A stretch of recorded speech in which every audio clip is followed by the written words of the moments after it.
तो यहाँ पर असाइनमेंट का क्वेश्चन है, a group of girls and boys are made to stand in rows. If four students are extra in a row, there would be two rows less.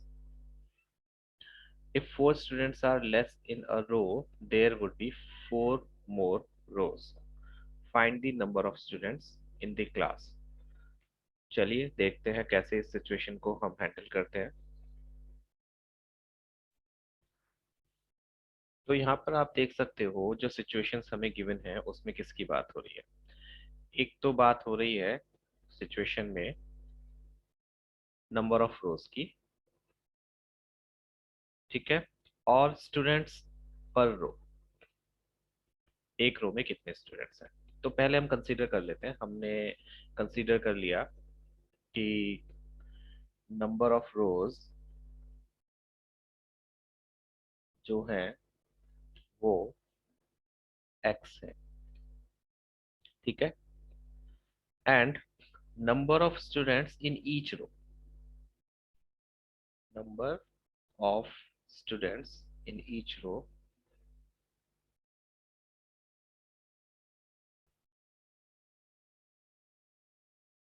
B Y.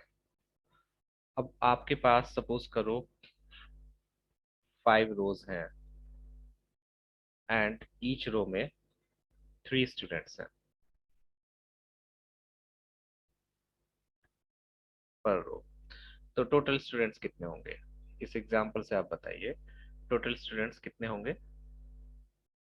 Total students होंगे 5 रोज हैं, एक रो में 3 students हैं, तो 5 रोज में कितने students होंगे? 5 × 3 that is 15। Similarly यहाँ पर हमारे पास x रोज हैं और एक रो में y स्टूडेंट्स हैं, तो टोटल स्टूडेंट्स कितने होंगे? Total students equals to number of rows into number of students per row. ये हमारे पास टोटल स्टूडेंट्स हैं।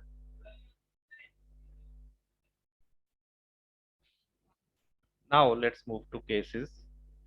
जो हमारे पास पहला केस है, according to that if 4 students are extra in a row.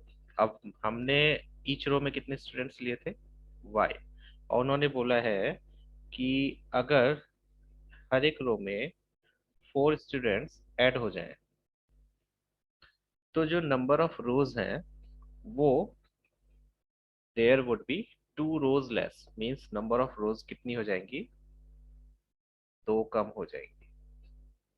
अब हमारे पास स्टूडेंट्स इन ईच रो हैं y+4 and number of rows हैं x-2। तो इनको अगर हम मल्टीप्लाई करेंगे तो हमें टोटल स्टूडेंट्स मिल जाएंगे जैसे हमने यहाँ पर किया था, number of rows into number of students in each row. Fine.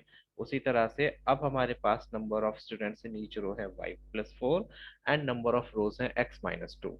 तो इनको मल्टीप्लाई करके टोटल नंबर ऑफ स्टूडेंट्स आना चाहिए, लेकिन टोटल नंबर ऑफ स्टूडेंट्स तो हमें ऑलरेडी पता है x × y है। आप रोज को किसी भी तरह से अरेंज करो, आप स्टूडेंट्स को किसी भी तरह से अरेंज करो, उससे नंबर ऑफ स्टूडेंट्स तो चेंज नहीं होंगे स्कूल में जब तक कि न्यू एडमिशन्स नहीं होते या कुछ स्टूडेंट्स चले नहीं जाते। ऐसी कोई सिचुएशन यहाँ दी नहीं है। तो यहाँ पर हमने स्टूडेंट्स को थोड़ा सा रीअरेंज किया कि हर एक रो में 4 स्टूडेंट्स एक्स्ट्रा कर दिए जिससे कि हमारे पास 2 रोज कम हो गई, but number of students still same. तो हमने अपनी सिचुएशन से नंबर ऑफ स्टूडेंट्स कैलकुलेट किए, total number of students, number of rows में number of students in each row को मल्टीप्लाई किया और उन्हें इक्वल रखा जो टोटल नंबर ऑफ स्टूडेंट्स हमारे पास ऑलरेडी है। इसको हम सॉल्व करते हैं। जब आप इसको सॉल्व करोगे तो आपके पास इक्वेशन आएगी xy-2y plus 4x-8 equals to xy। अब आप देखोगे xy से xy हो जाएगा कैंसिल आउट, सो हमारे पास इक्वेशन बनेगी -2y प्लस 4x, 8 को हम ट्रांसपोज कर लेते हैं एंड -2 से पूरी इक्वेशन को डिवाइड कर देते हैं, लेफ्ट हैंड साइड को भी और राइट हैंड साइड को भी। ऐसे इसलिए करते हैं जिससे कि थोड़ी सी हमारी इक्वेशन सिंप्लीफाइड हो जाए, छोटी हो जाए। तो -2 से जब इसको डिवाइड करेंगे तो ये बचेगा ओनली y, -2 से जब +4 को डिवाइड करोगे तो बचेगा -2x, एंड यहाँ पर बचेगा -4, -4।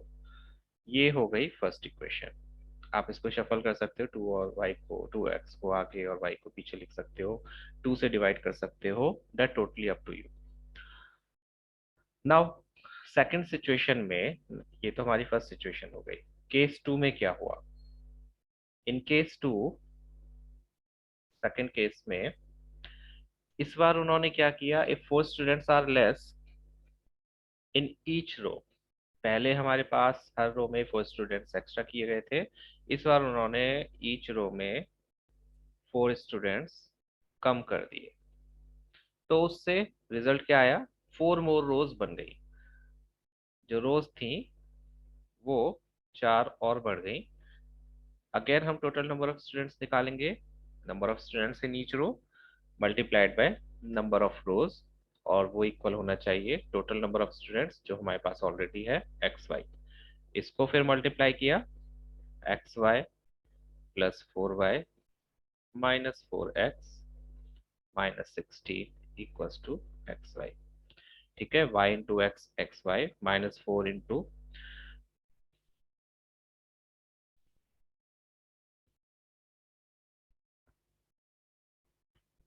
yes, 4 into y, 4y -4 into x -4x and -4 into +4, that is -16. So again xy से xy cancel out हो गया, बचा क्या? 4y -4x, 16 को ट्रांसपोज करके हम दूसरी साइड ले गए, 4 से डिवाइड कर देते हैं, 4 से डिवाइड किया तो बचा y -x इक्वल्स टू 4। ये आ गई सेकेंड इक्वेशन। अब आपको पता है जब कोफिशिएंट सेम होते हैं तो हम इक्वेशंस को ऐड या सब्ट्रैक्ट कर सकते हैं। एलिमिनेशन मेथड का यूज करके सॉल्व कर सकते हो, या फिर आप चाहो तो सब्स्टिट्यूशन का मेथड यूज करो। मैं यहाँ पर एलिमिनेशन मेथड का यूज कर रहा हूँ, जिसके लिए मैं इक्वेशन 1 में से इक्वेशन 2 को सब्ट्रैक्ट करूंगा, या इक्वेशन 2 में से इक्वेशन 1 को सब्ट्रैक्ट करूंगा। सब्ट्रैक्ट इसलिए क्योंकि यहाँ पर y के कोफिशिएंट्स सेम है बिल्कुल। जब कोफिशिएंट सेम होते हैं, साइन भी सेम होते हैं, तो हम सब्ट्रैक्ट करते हैं सो दैट कि एक वेरिएबल एलिमिनेट हो जाए। जब हम सब्ट्रैक्ट करेंगे तो y से y कैंसिल आउट हो जाएगा, बचेगा ओनली x, और x की वैल्यू means linear equation in one variable की वैल्यू आप इजीली फाइंड आउट कर सकते हो सॉल्व करके। So that's what we gonna do, हम सब्ट्रैक्ट करेंगे,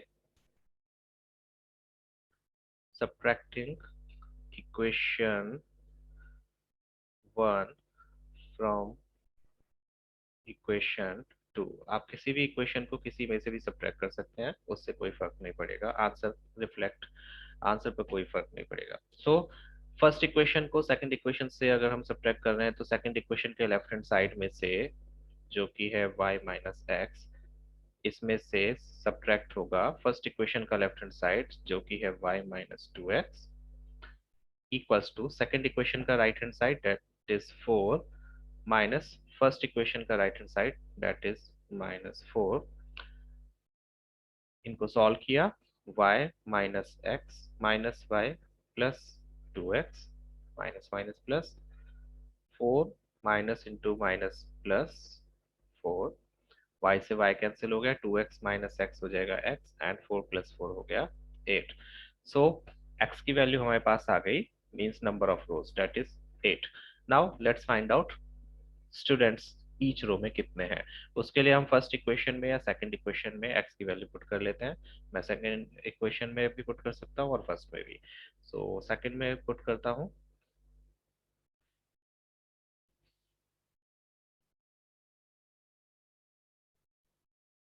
equation second gives us,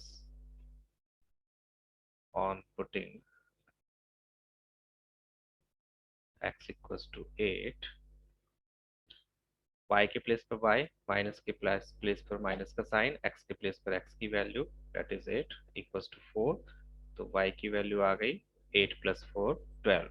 so each row में 12 स्टूडेंट्स हैं और देयर आर 8 रोज। ठीक है, आपके पास नंबर ऑफ रोज हैं 8 and number of students in each row that is 12। But हमें तो क्या कैलकुलेट करना है? Number of students. Number of students देखो क्या थे, x into Y. So total number of students equals to x into y, that is 8 into 12. कितने students हो जाएंगे? 96. So there are 96 total students in this situation. ये हो गया आपका फाइनल आंसर। अब इस आंसर को आपको ये याद रखना है कि एक्स और वाई की वैल्यू पर नहीं छोड़कर आना है कि बहुत सारे स्टूडेंट्स होते हैं एक्स एंड वाई आ गए तो दे थिंक कि यस हमारा आंसर आ गया। नो, क्वेश्चन में जो स्पेसिफिक पूछा गया है, स्पेसिफिकली पूछा गया है, आपको वो आंसर देना है। आप इनको मार्क करके नहीं आ जाओगे कभी इनके ऊपर रेक्टेंगल बना के और छोड़ाओ कि यस हमने सॉल्व कर दिया। आपका 1 मार्क हाफ मार्क कट जाएगा बिकॉज आपने जो पूछा है क्वेश्चन में उसका जवाब नहीं दिया। दे डिडंट आस्क कि कितनी रोज हैं, दे डिडंट आस्क कि कितने स्टूडेंट्स हैं किसी भी रो में। व्हाट दे आस्क कि नंबर ऑफ स्टूडेंट्स कितने हैं। So total number of students are 96। आप इसको अगर वेरीफाई करके देखना चाहते हो तो दोनों इक्वेशंस में आप एक्स और वाई की वैल्यूज पुट कर करके देखिए, left hand side right hand side की इक्वल आ जाएगी, या फिर सिचुएशंस में आप पुट करके देखिए। यहाँ पर जैसे y के प्लेस पर आप y की वैल्यू पुट कीजिए, डेट इज 12, 12 प्लस 4 कितना हो जाएगा 16। x के प्लेस पर x की वैल्यू पुट कीजिए, डेट इज 8, 8 माइनस 2 कितना हो जाएगा 6, तो 16 6 आर कितने होते हैं 96 होते हैं। सिचुएशन में पुट करने पर अगर वैल्यू आपका आंसर सही आ रहा है तो आपने सही सॉल्यूशन किया है। साथ में उन्होंने कुछ और भी पूछा है, what is the motive behind making students stand in rows. तो इसका आप कोई भी पॉजिटिव वैल्यू वाला आंसर देंगे, नेगेटिव वैल्यू का नहीं कोई भी, जिससे कुछ भी आपकी एक पॉजिटिव वैल्यू भर के आए। That totally depends on you कि आप इससे क्या एनालाइज करते हैं या आप इससे क्या कंक्लूजन निकालते हैं कि स्टूडेंट्स को रोज में खड़ा करने से क्या होगा। डिसिप्लिन के लिए ठीक है, काउंटिंग के लिए इजीली हो जाता है, उनको उनके इंटरेस्ट के बेस पर हम रोज में खड़ा कर सकते हैं कि किसका किस स्पोर्ट में इंटरेस्ट है या किस हाउस के हैं बच्चे। So there are different different motives कि बच्चों को क्यों हम रोज में खड़ा करवाएं। सबसे बड़ा तो यही होता है स्कूल्स में कि बच्चों को जब रोज में खड़ा कराया जाता है, इतने सारे स्टूडेंट्स होते हैं, अगर उनको ऐसे ही छोड़ दिया जाएगा तो ऑब्वियसली हौच पौच हो जाएगा और वहां पर जब वो बिल्डिंग के अंदर जाएंगे या बाहर निकलेंगे तो थोड़ा सा मैसअप हो सकता है, बच्चे इधर उधर भागेंगे और क्राउड थोड़ा सा अनकंट्रोल्ड हो सकता है। सो उनको डिसिप्लिन में रखने के लिए और एक इजी तरीके से उनको हैंडल करने के लिए हम रोज में खड़ा करते हैं। There could be more motives, आप फिगर आउट कीजिए और खुद से इसका आंसर लिखिए। ये वैल्यू बेस्ड क्वेश्चन कहलाते हैं जिसमें लास्ट में आपसे एक मोरल वैल्यू पूछी जाती है। वैल्यू बेस्ड का मतलब यहाँ ये नहीं है कि कोई वैल्यू पूछी जा रही है numerical value, no. Value based question का मीनिंग है लास्ट में आपको इस सिचुएशन से बेस्ड एक कोई पॉजिटिव वैल्यू जो डिपिक्ट हो रही है उसको बताना है। सो ये था सॉल्यूशन इस क्वेश्चन का।